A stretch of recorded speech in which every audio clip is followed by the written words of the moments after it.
1453년 10월 10일 새벽, 한양의 군기는 차가웠고 역사는 단 한 장의 살생부 위에서 춤추고 있었습니다. 오늘 이 밤이 끝나면 조선은 다시는 예전으로 돌아갈 수 없습니다. 이 거대한 반역을 설계한 두 남자, 왕이 되고 싶었던 영원한 이인자 수양대군과 세상의 문을 열지 못해 궁궐문이나 지키던 문지기 한명회. 이들이 손을 잡은 순간 12살 어린 왕의 운명은 벼랑 끝으로 내몰립니다. 세종은 누구보다 아꼈던 아들의 천재성이 훗날 비수가 될까 두려워했습니다. 그래서 진양이라는 이름을 수양으로 바꾸고 그의 야망을 가두었죠. 아버지의 경고를 찢고 나온 수양의 칼끝은 결국 어디를 향했을까요? 핏빛으로 물든 그날 새벽의 진실, 지금 시작합니다. 1452년, 세종의 뒤를 이은 문종이 즉위하고 고작 2년 만에 수음을 거둡니다. 남은 건 겨우 12살 어린 임금, 단종뿐이었습니다. 하지만 비극은 이제부터 시작됩니다. 조정의 1인자는 대호, 즉 큰 호랑이라 불리던 김종서였습니다. 북방의 국경을 넓힌 전쟁 영웅인 그는 문종이 마지막 남긴 말, 단종을 보호해달라는 간절한 유언을 지키려 했습니다. 영화에서 늘 근육질 무장으로 나오는 김종서, 실제로는 키가 작고 말타기도 활쏘기도 잘 못했습니다. 무인이 아니라 문신이었던 거예요. 무위에는 모자라지만 일처리가 정밀하다. 세종대왕도 인정한 인물이었습니다. 단종이 너무 어리니 김종서는 인사 시스템을 바꿉니다. 원래는 왕이 신하 후보자 3명 중에서 직접 고릅니다. 하지만 김종서는 그중 한 명에게 미리 노란 딱지를 붙였습니다. 왕은 그 사람에게 도장을 찍는 겁니다. 이게 바로 황표정사입니다. 당시 사권이 이렇게 기록했습니다. 사람들이 정부가 있는 줄은 알아도 임금이 있는 줄은 모른 지 오래됐다. 황표정사를 비판하는 학자가 있었습니다. 김종서가 말했습니다. 대신을 창소하니 죽어 마땅하다. 그리고 처형해버렸죠. 김종서는 알고 있었을 겁니다. 수양이 언젠가 칼을 들 것을요. 그럼에도 권력을 내려놓지 않았습니다. 왜냐면 권력을 내려놓는 순간 어린 단종을 지킬 방법이 없어지니까요. 그런데 수양에게는 늘 불편한 현실이 있었어요. 형이 아들을 낳기 전까지 무려 24년 동안 수양은 잠재적 왕위 계승 1순위였고 형이 자식 없이 먼저 죽으면 왕이 될 수도 있었던 거예요. 그 24년 동안 그 생각이 머릿속에 없었을까요? 형 문종이 아들을 낳고 나서야 그 가능성이 사라졌지만 그 아들이 너무 어렸고 문종마저 일찍 죽어버렸어요. 그리고 조정은 김종서가 쥐고 있었죠. 수양은 밤마다 술을 마시며 속만 태웠습니다. 그때 수양대군 주변을 맴돌던 권남이라는 인물이 있습니다. 활쏘기와 병법에 관심이 많았기에 수양대군과 자연스럽게 친해집니다. 수양이 어느 날 그에게 묻습니다. 내게 힘이 되어줄 참된 인재가 어디 없겠는가? 그때 권남이 망설임 없이 한 사람, 한명회를 추천합니다. 한명회, 그는 태어날 때부터 예사롭지 않았습니다. 7달 만에 태어난 칠삭둥이였거든요. 어찌나 허약하게 태어났는지 집안 식구들이 이 아이는 못 키운다며 내다 버리려 했어요. 그때 나이 많은 하녀가 솜으로 꼭꼭 싸서 지극정성으로 키운 겁니다. 근데 공부는 영 아니었어요. 과거 시험에 매번 떨어집니다. 38살 되어서야 겨우 얻은 첫 관직이 궁궐 문지기, 그것도 아무도 쳐다보지 않는 개성의 옛 궁궐이었습니다. 그런데 이 문지기가 조선의 역사를 바꿀 생각을 하고 있었습니다. 친구 권남에게 이렇게 말했어요. 나라에 어린 임금이 있으면 반드시 누군가 나서서 바로잡아야 한다. 수양대군이 바로 그 사람이다. 자네가 그분께 나를 소개해주게. 수양대군이 한명회를 만납니다. 수양이 고민을 털어놓았습니다. 형세가 외롭고 힘이 없으니 어떻게 해야 하오? 한명회가 답했습니다. 왕실의 후손으로서 나라를 바로잡는 일, 명분이 바르니 절대 실패할 리 없습니다. 수양이 한참 생각하다가 말했습니다. 더 많은 말을 하지 마시오. 마음을 정했소. 한명회는 수양의 책사로 임명됩니다. 그때부터 한명회가 진짜 능력을 발휘합니다. 궁궐 문지기를 하면서 눈여겨봤던 무사들 30여 명, 홍달손, 홍윤성, 양정 같은 이들을 전부 수양대군에게 데려왔습니다. 왕족이라 사병을 마음대로 모을 수 없었던 수양 입장에서는 완전히 가뭄의 단비였습니다. 그리고 한명회의 두 번째 일은 조정 신하들 한 명 한 명의 성격, 인간관계, 약점을 분석해서 역사상 가장 잔인하고 악랄한 살생부를 만듭니다. 이름만 적은 게 아니었습니다. 어떻게 처리할지 방법까지 구체적으로 적었죠. 수양대군이 훗날 세조가 되어 이런 말을 남겼습니다. 정난의 일은 한명회가 다 했다. 나는 한 일이 없다. 그런데 수양에게는 힘만으로 부족한 것이 있었습니다. 바로 명분이었습니다. 그리고 그 명분을 만들어준 건 그의 동생 안평대군이었습니다. 세종의 셋째 아들 안평대군은 수양과 성격이 완전히 달랐습니다. 시, 서, 화 세 가지를 모두 잘해서 삼절이라 불렸습니다. 그의 그림 중 지금 남아있는 것이 딱 하나. 임진왜란 때 약탈당해 일본에 있는 몽유 도원도.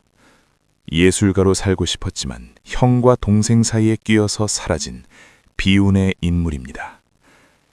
김종사는 생각했습니다. 수양을 견제하려면 나 혼자론 부족하다. 왕족 중 누군가가 우리 편에 있어야 한다. 그래서 눈을 돌린 게 안평대군이었습니다. 안평 입장에서도 형 수양이 권력을 잡으면 자신도 위험해질 수 있었기에 손을 잡은 거였습니다. 수양대군이 거사를 일으키며 내세운 명분이 바로 이것이었습니다. 김종서가 안평대군을 왕으로 옹립하려는 역모를 꾸몄다. 안평의 선택이 결국 안평에게 독이 된 것입니다. 거사 당일입니다. 군사들을 모아놓고 거사 설명을 하자 분위기가 싸해졌습니다. 겁먹은 사람들이 도망치기 시작했습니다. 수양도 당황했습니다. 그때 한명회가 말했습니다. 길가에 집을 지으면 오가는 사람마다 의견이 달라 3년이 지나도록 다 짓지 못합니다. 지금 결단하십시오. 그 한마디에 수양대군은 활을 들고 문을 나섰습니다. 수양대군은 직접 김종서의 집을 찾아갔습니다. 긴히 드릴 말씀이 있다며 김종서를 문 밖으로 불러냈습니다. 김종서는 방심한 채 나왔습니다. 설마 왕의 숙부가 자신을 해치겠냐고 생각했겠죠. 수양이 편지 한 장을 건넸습니다.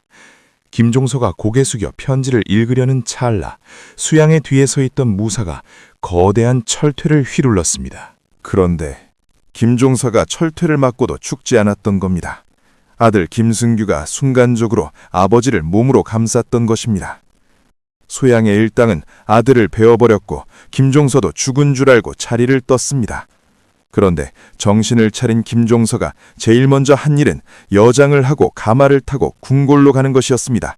단종에게 변고를 알리려 했던 겁니다. 하지만 도님은, 서솜은, 숭림은, 사대문이 전부 막혀 있었습니다. 한명회가 이미 숨은 장들을 포섭해뒀으니까요. 대호 김종서, 여장을 한 채 가마에 홀로 앉아 굳게 닫힌 문을 바라봤을 겁니다. 그 문 너머에는 자신이 목숨 걸어 지키려 했던 어린 왕이 있었을 텐데 그는 결국 둘째 며느리 친정집에 숨어 있다가 그 자리에서 목이 잘렸습니다. 그때 나이 71였습니다. 둘째 아들 김승벽은 도망쳤지만 발각돼서 사약을 받습니다. 끝이 아닙니다. 1년쯤 지난 추석날입니다. 수양대군은 살아남은 김종서의 손자들, 황보인의 손자들까지 전부 처형했어요. 그 시각 한명회는 궁궐문을 장악했습니다. 그리고 살생부를 꺼내들었습니다. 소식을 듣고 급하게 입궐하는 신하들을 문 앞에서 가로막고 살생부에 죽일 놈으로 적힌 사람들은 그 자리에서 모두 베어버렸습니다. 하룻밤 사이에 조선의 명심들이 낙엽처럼 떨어져 나갔고 궁궐 바닥은 온통 핏물로 가득 찼습니다. 결국 수양은 조카의 왕좌를 빼앗고 세조가 됩니다. 1456년 비밀스러운 움직임이 일어납니다. 성상문, 박팽년 등 이른바 사육신이 단종 복위 거사를 계획한 것입니다. 명나라 사신을 위한 연회날 세조를 제거하기로 했습니다. 한명회가 세조에게 조용히 말했습니다. 오늘 날씨도 덥고 장소도 좁으니 칼찬 무사들은 들어오지 말게 하시죠. 연회장 분위기가 평소와 달리 너무 살벌하고 긴장감이 넘치는 걸 한명회가 알아차렸던 것입니다. 이 말 한마디 때문에 무사들이 칼을 쓸 기회를 완전히 잃어버렸습니다. 사육신 사건으로 단종 복위의 싹을 자르기로 결심한 세조는 상왕이었던 단종을 노산군으로 강등시키고 사방이 절벽과 강으로 막힌 강원도 영월 청령포로 유배를 보냅니다. 살아있는 감옥이었습니다. 이후 세조의 동생인 금성대군마저 단종 복위를 꾀하다 걸리자 세조는 결국 단종에게 죽음을 내립니다. 백성들은 수군거렸습니다. 어린 임금을 죽이니 하늘이 노해 비를 내리지 않는다. 나라에 도가 없으니 땅도 먹을 것을 내놓지 않는다.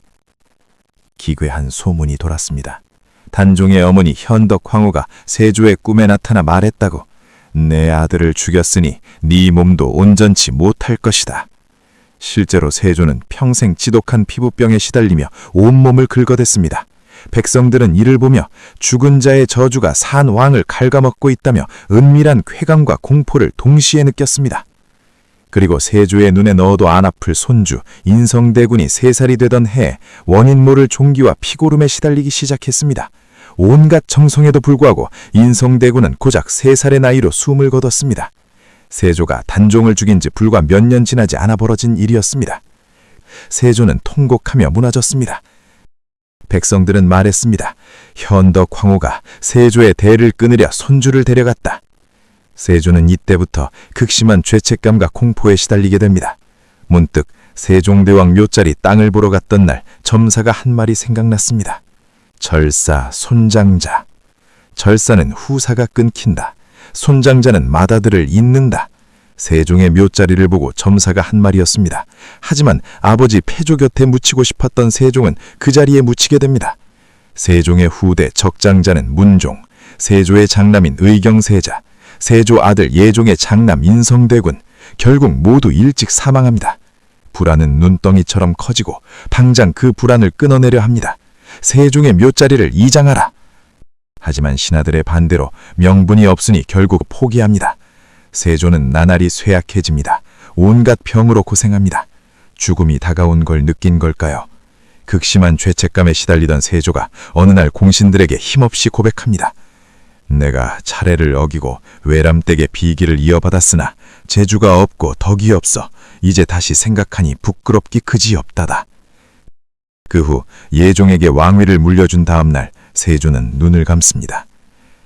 세종대왕의 묘가 지금의 여주로 옮겨진 것은 그의 아들 예종 때인 1469년의 일이었습니다. 이장하는 날입니다. 비명이 터져나왔습니다. 관이 놓인 자리는 차가운 물로 가득 차 있었고 세종대왕의 수의는 검게 썩어 있었습니다. 하지만 세종의 운구가 여주 땅에 들어서는 순간 먹구름을 뚫고 황금빛 햇살이 묘자리를 정확히 내리쬐습니다. 백성들은 엎드려 울었습니다. 드디어 대왕께서 제자리를 찾으셨다. 세종이 손수 지어준 이름 수양, 몸을 낮추고 살라는 그 이름의 뜻도 아버지의 걱정도 피바람으로 끝나버린 기록으로 남았습니다.